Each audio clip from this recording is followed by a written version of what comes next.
Alors bonjour à tous, je voudrais commencer par présenter ce cours d'anthropologie de l'art auquel vous allez pouvoir assister. Donc pour commencer, on pourrait dire que l'anthropologie de l'art est née, on va dire, à la fin du 19e siècle et elle s'est déployée au 20e siècle et particulièrement maintenant. Et donc elle s'est établie par contraste avec d'autres types de discours sur l'art. Alors pour résumer brièvement, elle s'est établie par contraste avec une esthétique classique à la Boileau, qui s'occupe surtout de normer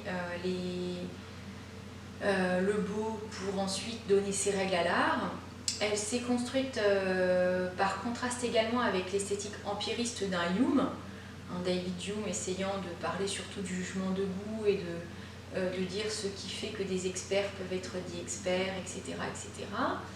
Donc ça se rapproche un petit peu de l'anthropologie de l'art parce qu'il y a la question de la sociologie, de la psychologie, mais ce n'est pas encore tout à fait la même chose parce que la culture extra-occidentale n'est pas vraiment prise en compte. Et enfin, l'anthropologie de l'art s'établit par contraste avec des esthétiques idéalistes kantiennes, c'est-à-dire transcendantales, ou absolues, c'est-à-dire hegeliennes, parce que certes, Kant et Hegel ont un petit peu préparé l'avènement de l'anthropologie de l'art en s'intéressant aux symboles et aux signes, mais ils sont restés dans une entreprise de fondation critique des jugements de goût pour Kant et centrés sur le beau et le sublime. Et de l'autre, Hegel pense bien l'historicité des œuvres, l'aspect langagier de l'esprit, mais il referme quand même toute sa dialectique sur la seule culture occidentale, chrétienne, etc. Et donc il distribue les places, mais ça doit se terminer par une vision centrée sur sa propre culture à lui. Et donc l'altérité n'a pas vraiment sa place. Alors donc, ce qui a permis peut-être de faire émerger l'anthropologie de l'art, on pourrait dire premièrement que c'est finalement quelque chose de parallèle à Hegel. Ce sont les auteurs que sont Goethe et Humboldt. Alors Goethe, il est le père de la biologie morphologique, mais aussi il a une approche de la création en art, de la transformation des formes, etc. Et son idée, c'était que l'art, c'est une expérience qui permet au sujet et à l'objet de se mettre en interrelation. Et lui trouve que l'art est formateur avant que d'être beau. Et ça, c'est une phrase, on pourrait dire, qui est la première phrase qu'on pourrait mettre en exergue pour un cours d'anthropologie de l'art. Et il a dit également qu'on peut bien parler une langue que si on sait en maîtriser deux ou trois autres. C'est-à-dire qu'en fait, la spécificité de notre manière de penser l'art ne peut être éclairée que par contraste avec d'autres visions du monde. Et ça, c'est très important. Goethe s'intéressait aux cocos et aux plumes, pour reprendre une expression à lui. Et donc Humboldt, avec son frère Alexander von Humboldt, lui Wilhelm von Humboldt, ont travaillé à l'idée d'une diversité des visions du monde et à montrer que de manière humaniste, qu'il y avait un grand enrichissement de cette diversité, que chaque langue parlée apportait une vision du monde, etc. etc. Et donc là, les premiers jalons sont posés. Mais je pense que le père de l'anthropologie de l'art, et on peut bien sûr proposer des noms différents, est plutôt Aby Warburg. Aby Warburg, c'est un historien de l'art allemand qui est mort dans la fin des années 20. Et donc, en fait, il était aussi un ethnologue. Donc, il est allé à la fin du 19e siècle chez les Indiens Hopis. Alors, ça prenait des mois et des mois d'arriver dans ces zones-là. Et donc, on verra comment il s'est intéressé avec la photographie, finalement, à des rituels, à la dimension expressive de cet art, aux danses, et donc à toute une série d'images, que ce soit images de guerre, images de médaillons, etc., qui en fait ne représentait pas pour l'instant un centre d'intérêt pour les historiens de l'art. Et donc ça a été une sorte de révolution parce que c'est la naissance de la théorie de l'image où on s'intéresse par collection à tout ce qui peut faire image. Et donc il y a une grande liberté dans les dispositifs que met en place Aby Warburg. Alors ensuite, ce qu'on pourrait relever comme jalon, et bien sûr on en parlera, c'est le fait que émerge donc la psychologie et donc toutes les sciences humaines, sociologie, etc. Et qu'en fait l'anthropologie de l'art va se situer un petit peu au carrefour de plusieurs de ces sciences humaines, la linguistique également, et donc elle va être un petit peu hybride, elle va circuler un peu entre tout ça, et donc elle va s'occuper d'objets qui sont entre objets techniques et objets d'art, entre objets rituels et objets d'art, et ça va être intéressant de penser cette hybridation. Et il va y avoir une sorte de tournant anthropologique de l'histoire de l'art, c'est-à-dire l'histoire de l'art va de plus en plus s'intéresser à des œuvres extra-occidentales, et inversement, il va y avoir un tournant inverse, c'est-à-dire qu'il va y avoir aussi des artistes qui vont s'intéresser aux œuvres extra-occidentales, et du côté de l'anthropologie, au lieu de ne s'intéresser plus qu'au système au lieu de s'intéresser seulement au système de la parenté, par exemple, ou aux mythes, ou aux manières d'échanger. Hein. L'anthropologie va, elle aussi, avoir un tournant esthétique, c'est-à-dire s'intéresser de plus en plus à l'art. Donc il va y avoir une sorte de croisement, en fait, ici, qui va se jouer avec l'anthropologie de l'art qui va naître de ce croisement. Et donc, important pour l'émergence de cette anthropologie de l'art, sont donc la naissance de la photographie, je l'ai dit tout à l'heure, du cinéma et des livres d'art, mais aussi des musées. Hein, donc ça va être assez décisif, les musées comme le musée du Trocadéro qui va aussi se juxtaposer au musée d'art d'Afrique et d'Océanie, qui vont se transformer en musée de l'homme, qui vont se transformer en musée du Quai Branly. Donc il va y avoir tout ce contexte qui va faire naître un intérêt pour l'anthropologie de l'art, avec des problèmes majeurs, c'est-à-dire que les œuvres sont parfois pillées, hein, donc c'est ce que Michel Léris révèle dans l'Afrique fantôme, et on verra aussi justement comment on peut penser qu'il faut peut-être restituer ce patrimoine, et les difficultés de restituer le patrimoine qu'on a cru en tant qu'occidental glorifié, tout en le volant en fait, en l'extorquant à la mémoire de ceux qui les ont créés. Donc ça, ce sera un axe aussi important, hein, la muséologie, l'importance de la manière dont les musées se sont construits. Et donc, parmi les auteurs, en fait, ici encore, qui jalonnent le parcours, on peut citer Cassirer et Panofsky, qui vont essayer de penser l'art comme facteur de culture, hein, comme forme symbolique, on verra ce que ça va signifier. Et puis, vraiment accentuer ce que Humboldt avait dit, vision du monde, donc, que trahissent les œuvres d'art, ce qui va se traduire chez Foucault par la notion d'épistémé et chez Bourdieu par la notion d'habitus culturel, hein, suivant qu'on fasse l'archéologie du savoir avec Foucault ou une sociologie à la Bourdieu.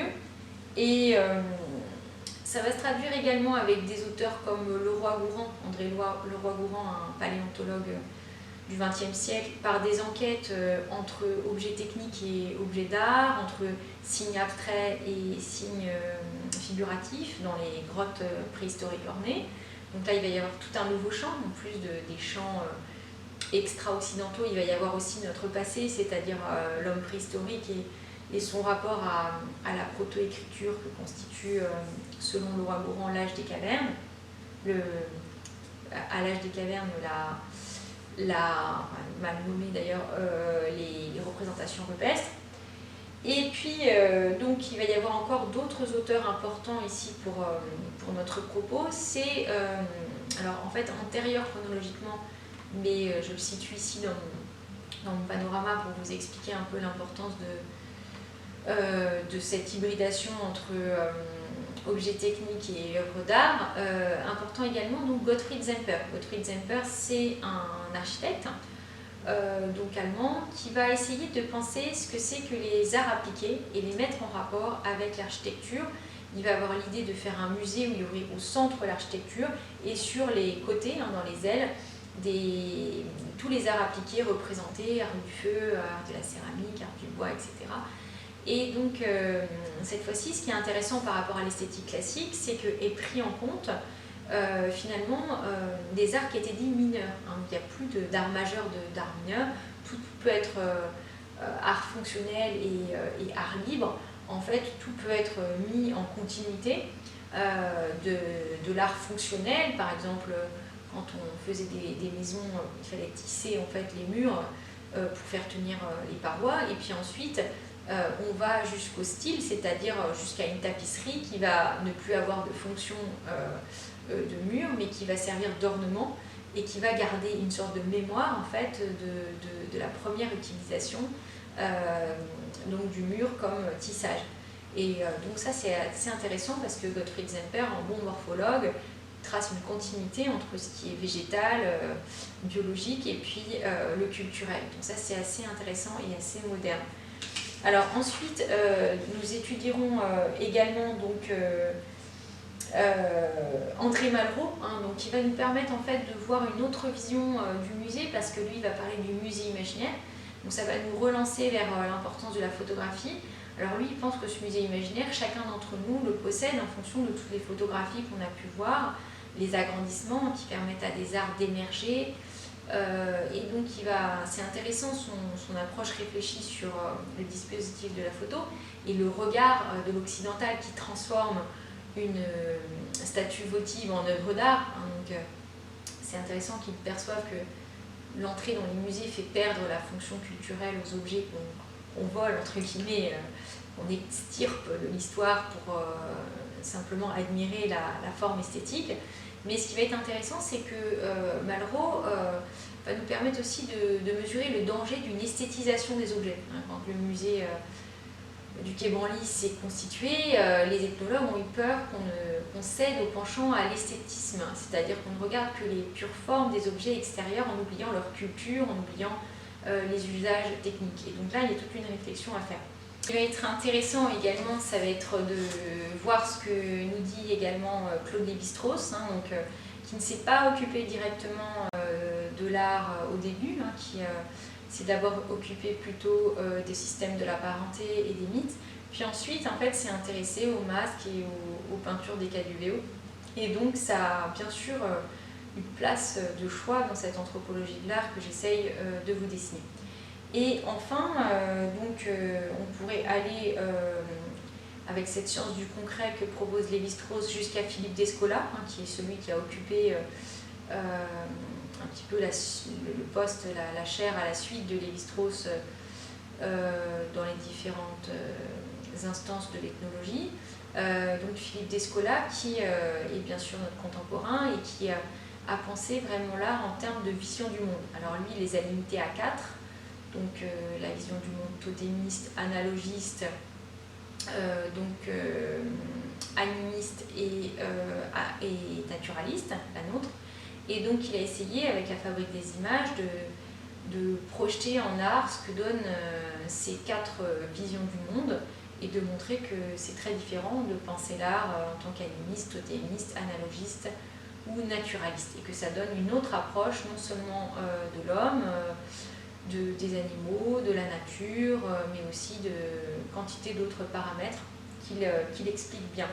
Et donc ce qui est intéressant, c'est que par rapport à Lévi-Strauss, il est aussi allé en Amérique du Sud, il a étudié les hachoirs, mais il a donné aussi une tournure monographique à son approche en se rapprochant de ce peuple et en ne faisant pas que, on va dire, de l'anthropologie de l'art, mais aussi en ouvrant la piste pour des monographies rapprochées. Donc, par exemple dans les langues du crépuscule. Alors, qui dialogue actuellement avec Philippe Descola, c'est Tim Ingold, donc un ethnologue écossais. Donc lui, il a fait une anthropologie des lignes, on pourra l'évoquer en fin de parcours. Lui, il s'est dit qu'il fallait prendre un élément et puis voir comment, à travers différentes actions, tracées, etc., on peut comparer en fait des différents peuples autour d'activités d'écriture, de tracés de lignes, etc. Et donc ça va être assez intéressant aussi de voir ce qu'il fait. Et pour finir, en fait, de jalonner le parcours, on peut terminer également avec des approches, par exemple, de Madame Poirier, qui étudie le temps du rêve chez les Indiens aborigènes, parce qu'il y a cette dimension écologique hein, qu'on voit aussi chez Philippe Descola et chez Tim Ingold. Quand elle étudie, par exemple, la manière dont des aborigènes veulent préserver certains paysages, des exactions des Occidentaux qui veulent puiser certains minerais, etc. Et donc là, on peut aussi discuter des politiques actuelles d'exploitation de lieux et de la manière des aborigènes peuvent penser le paysage. Donc